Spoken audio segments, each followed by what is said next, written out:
Very good morning to all of you. Today I, Tarun sir, is going to give you few tips how to manage your time. That is time management. कई students का सवाल मेरे पास आता है कि sir कैसे time manage करें।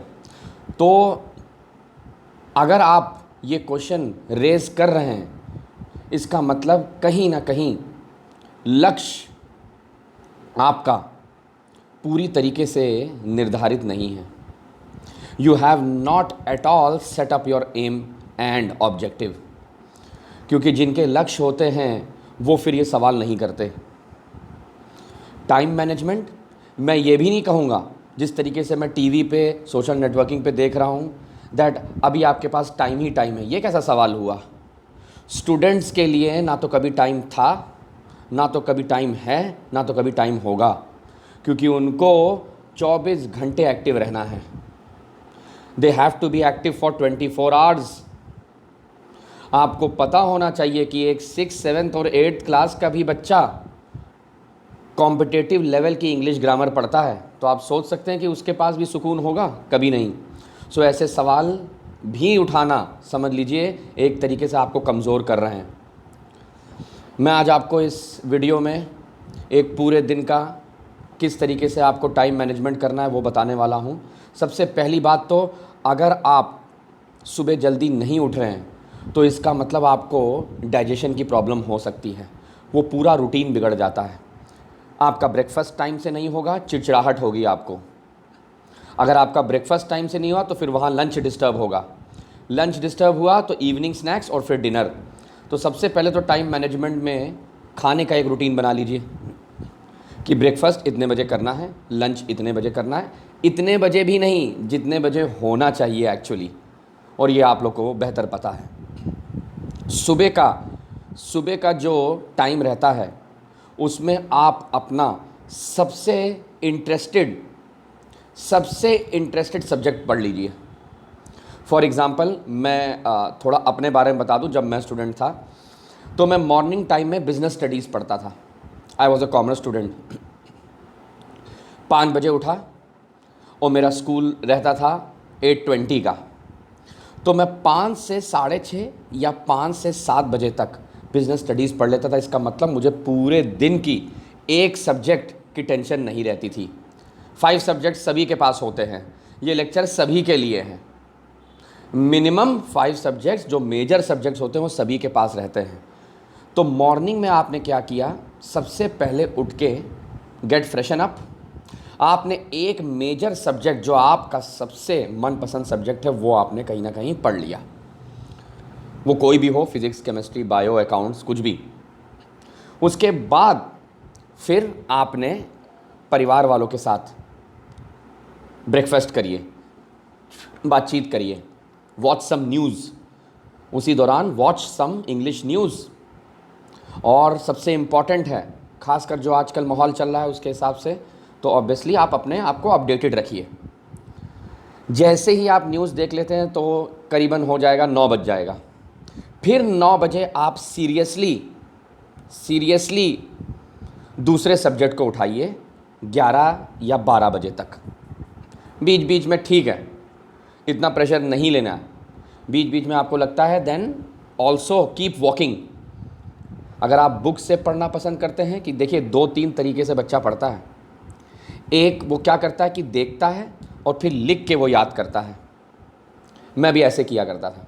लेकिन कुछ बच्चे बुक हाथ में लिए उसको रट के फिर टहलते रहते हैं, बहुत अच्छी बात है। लेकिन वॉकिंग की हैबिट डाल लीजिए। वॉकिंग की हैबिट इसलिए डाल लीजिए, उसका रीज़न ये है कि कहीं ना कहीं वो एक एनर्जी लेवल मेंटेन रहता है।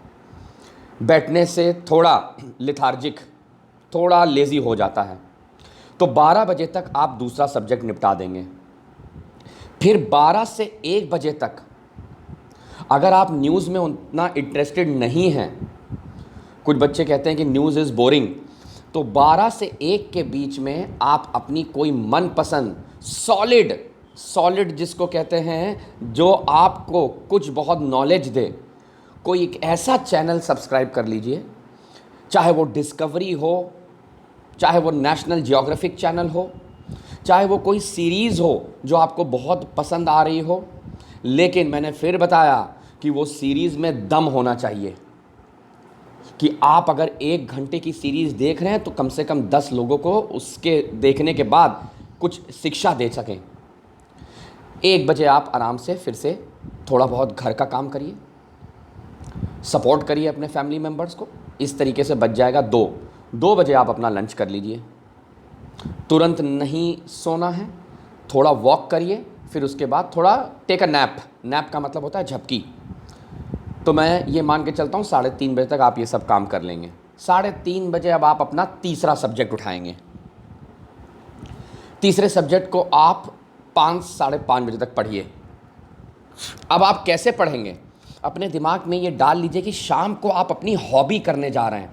अगर आपने ये दिमाग में डाल लिया कि 5:30 बजे आप कोई हॉबी क्लासेस ऑनलाइन करते हैं या घर पे ही कोई हॉबी क्लासेस को प्रैक्टिस कर रहे हैं या घर वालों के साथ कुछ प्लान कर रखा है कुछ अच्छा बनाने के लिए, कुछ अच्छा खेलने के लिए, तो ये जो 3:30 से 5:30 का टाइम तीसरे सब्जेक्ट के लिए आप लगाने वाले हैं, ये आप बहुत भरपूर तरीके से लगाएंगे, ये सोच के कि मैं 5:30 बजे वो जल्दी से बजे तो मैं वो काम करूं।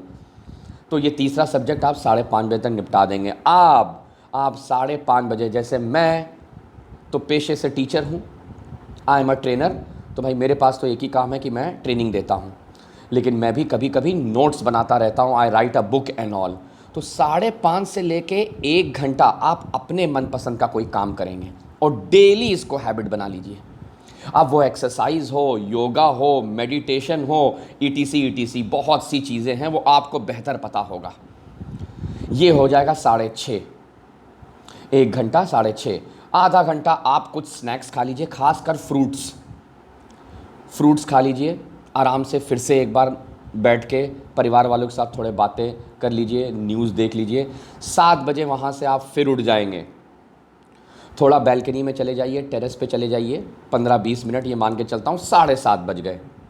7:30 बजे आप अपना चौथा सब्जेक्ट उठाएंगे और 9 बजे नॉन स्टॉप 1.5 घंटा नॉन स्टॉप, मतलब यहाँ पर आपको थोड़ा तेज़ी करनी है।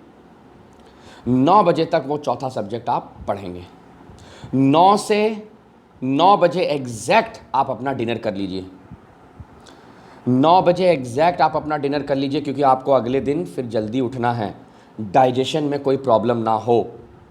ये रूटीन, इस पूरे रूटीन के दौरान आपको करीबन 5 से 6 लीटर पानी भी पीना है। 9 बजे में 10 मिनट लगाइए, बिकॉज डिनर हल्का करिए। जैसे ही 9-10 पे आपने खाया, वॉश द डिशेस, आपने कुछ घरेलू काम कर लिए, चलिए मैं मान लेता हूँ 9:30। आखिरी जो 5वां सब्जेक्ट है वो आप उठाएंगे 1 घंटा 10:30 तक।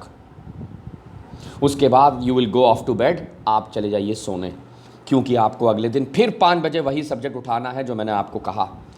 इस तरीके से आप अपना डेली रूटीन करेंगे। और ये जो 5 सब्जेक्ट्स की सीरीज़ है, ये 5 सब्जेक्ट्स की सीरीज़ आप कुछ ऐसे लाइन में लगाइए कि जो आखिरी सब्जेक्ट हो वो बहुत आसान सा हो, क्योंकि उसके बाद आपको सोना है। तो ये जो 4 सब्जेक्ट है जिसमें मैंने ज़्यादा टाइम लगाने के लिए बोला है, ये 4 सब्जेक्ट आपके थोड़े टफ सब्जेक्ट्स होने चाहिए। सो ये लेक्चर चाहे स्टूडेंट्स स्कूल्स के सुन रहे हों, चाहे स्टूडेंट्स कॉलेजेस के सुन रहे हों, चाहे कंपटीशन के जो स्टूडेंट्स हैं वो सुन रहे हों, वो अगर ये फॉलो करते हैं सो भाई वो उनके ऊपर है। ये मैं रूटीन फॉलो किया करता था।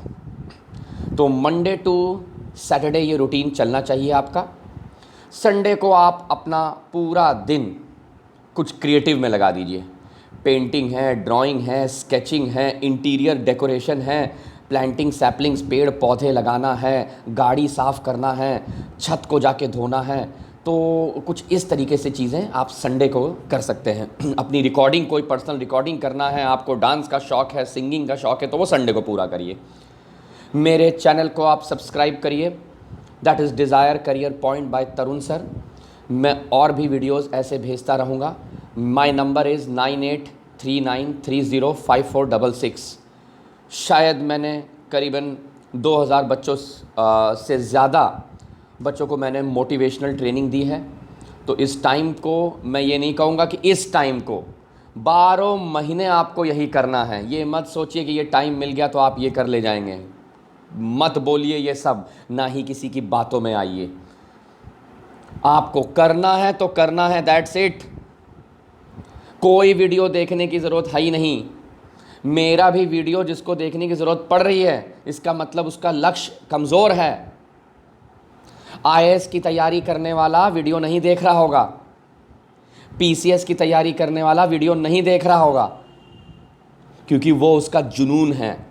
अपनी पढ़ाई को अपना जुनून बनाइए। मेरे से आप बात कर सकते हैं further. Thank you so much.